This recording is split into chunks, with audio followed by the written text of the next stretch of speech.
because when the deal is put together, it's hard to go back and renegotiate with the seller. Shouldn't we get the due diligence right up front? After today's conversation, you'll have 13 things to put into your checklist for your buyer due diligence on your new home.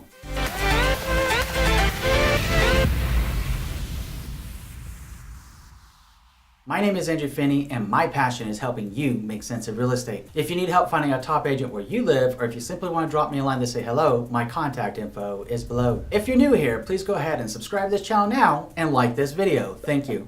All right, my friend, let's take a closer look at these 13 things to add to your home buying due diligence. Even though it's customary that you're going to have a home inspector, at least I hope that you're having a home inspection done, there's still more you can do and should do. So let's take a look at those. The first thing you want to do is review any and all seller disclosures. This includes the seller's real property disclosure report, which you normally will get after you open up escrow on your house. So here's the thing. You can also ask your buyer agent to get with the listing agent and request a copy of that up front so that you can review it to make sure that you're comfortable and confident moving forward with that home. In a lot of states, it's customary that the seller will be providing this to you. In some states, they don't have it. So whether it's there or whether it's not there, go ahead and compile a list of questions that you would like to ask the seller and request that your buyer agent get with the listing agent to get those questions answered so you have peace of mind moving forward. The second point for your checklist is understanding disclosure laws. Now, what are we talking about specifically? You might be saying, Andrew, I'm not an attorney. How am I supposed to know these things? Simple. Think about it like this. If you can see something in the house, it's called a material defect. What you can't see in the house is called a latent defect. So even though the seller is going to do their best, to the best of their knowledge, to provide you with a seller's real property disclosure that is accurate and factual, and in the states that might not require a seller's real property disclosure, hopefully you've written down your questions and received the answer by now. Now, a latent defect is what you can't see, and it normally exonerates the seller from any kind of responsibility if they honestly don't know about it, and it cannot be observed even by your home inspector. These are important things to know. Different states have different requirements, so please get with your trusted real estate advisor to understand what disclosures you should be receiving from the seller and what the remedies, if any, are possible moving forward through the closing process. Getting clear on that now is really going to be helpful. By the way, some states require the disclosure of a death in the property. Some states do not. Some states you can't do that because it's called a negative stigma on a property. So understand what the state laws are and what the disclosure laws are so you know and make sure that you're getting them all. Now, one of the things that's very concerning to me, and I have had a lot of people reach out to me about, is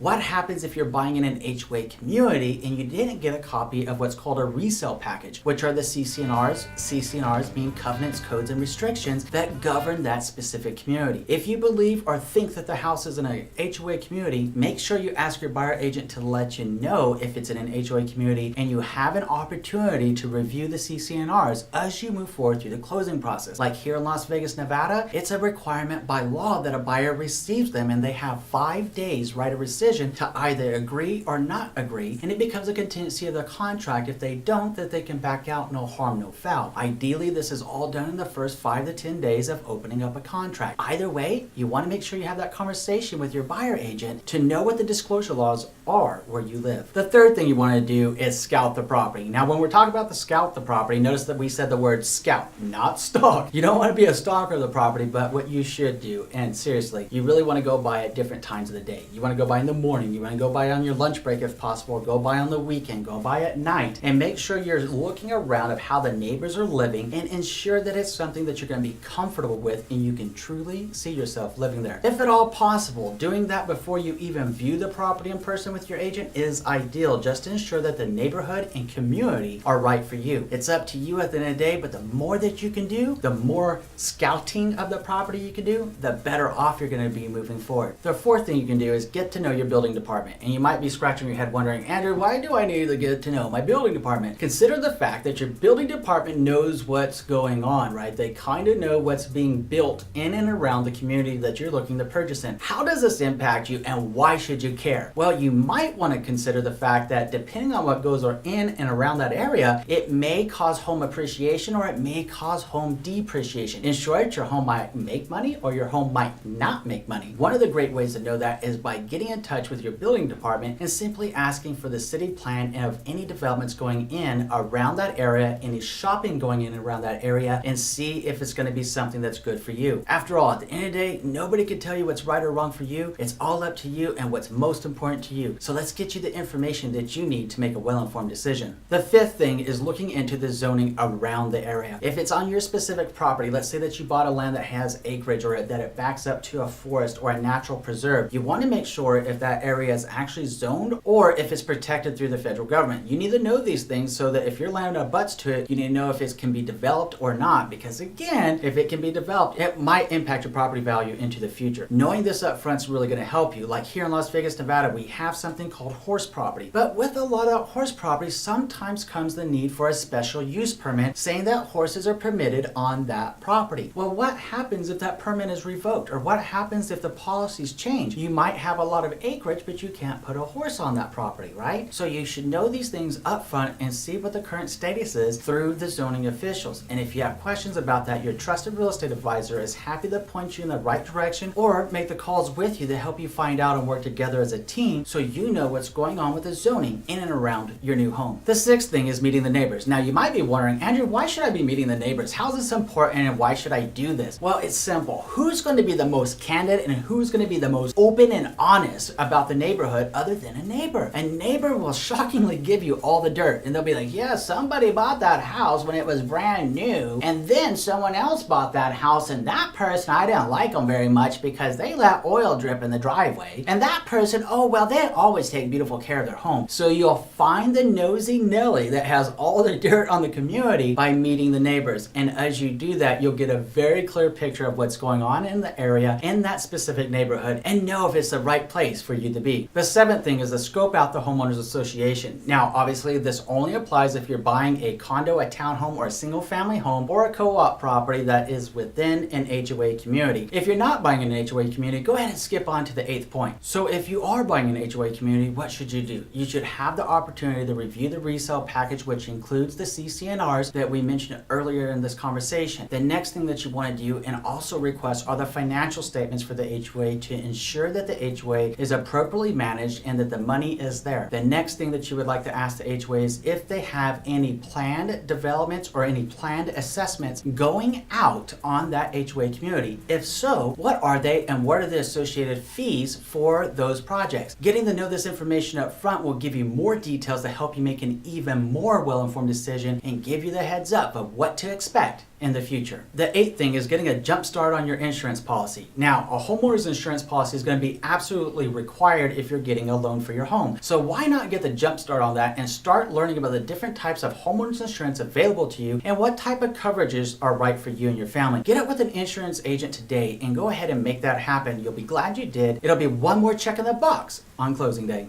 The ninth thing you might want to do is check the sex offender registry. Sometimes it's very unnerving to people knowing that a sex offender lives next door. Fortunately, there's a repository of this information. The link is down below underneath this ninth point about checking sex offender information. So feel free to go there and use that information. The 10th thing you want to do is check the crime stats. It's really easy to ask your trusted real estate advisor for any hyperlocal crime stat websites that you can visit. Type in the property address, check out what the police department is reporting for crime in that area, and see if it's okay for you. The only person that can ultimately determine whether you're safe or not, or if the community is safe or not for you, is who? You. So go ahead and do yourself a solid and check it out today. The 11th thing you want to do is Google. We Google everything anyway, so let's go ahead and Google the address. Remember when we were talking about a stigmatized property? Some states require disclosure if there was a death in the property, like here in Las Vegas, Nevada, this might make you laugh. It's actually required to disclose if a property was used as a meth house. So if somebody was breaking bad in that house, you get to know that. But if somebody died in that house, unless the house killed the person somehow, it's not a disclosable thing here in Las Vegas, Nevada. Otherwise, it would be considered a stigmatized property. What's one way of getting around that? Beautiful, all-knowing Google. Google the address and see what happens and see what results you get back. It just might fascinate you or it might scare you. I don't know. But let's get it done so that you can make sure. That's another way to know what's going on with that house. The 12th thing you want to do is test the parking space. Now, when we're talking about testing the parking space, what are we talking about? We all have vehicles of different sizes, shapes, and everything else, right? So before you get into contract, it's not going to be so cool if you just roll up in someone's driveway. They might not be so happy about that. So this is probably something better better done after you've made the offer on it, or you're considering making an offer, and simply ask your buyer agent to see if it's okay for you to drive up your vehicle, drive it into the garage, and ensure the height and everything else is good to go. Now, if you're questioning whether the height is good to go, before you go in there, let's make sure that you're testing the height and measuring the height before you try to drive in there. Same thing goes with the links. So you're not having to buy a new garage from the owners of the house that you might be buying. Make sure that you check that out, and if it fits, awesome. If it doesn't, consider if it's going to be acceptable to you or not. The 13th thing you want to do is check for what's called encroachments. Now, encroachment, even though the word roaches in it, does not mean that we're checking for roaches, even though you could. It's called a pest inspection, by the way. If that's something important to you, go ahead and order one. Now, when we're talking about encroachments, it's more common than what you think. An encroachment is almost like if you think of like football and people are down and they're talking about encroachment in the territory. Same principle, same thought process. Encroachment onto the property could include, and it's pretty common, people's sheds, people's plants,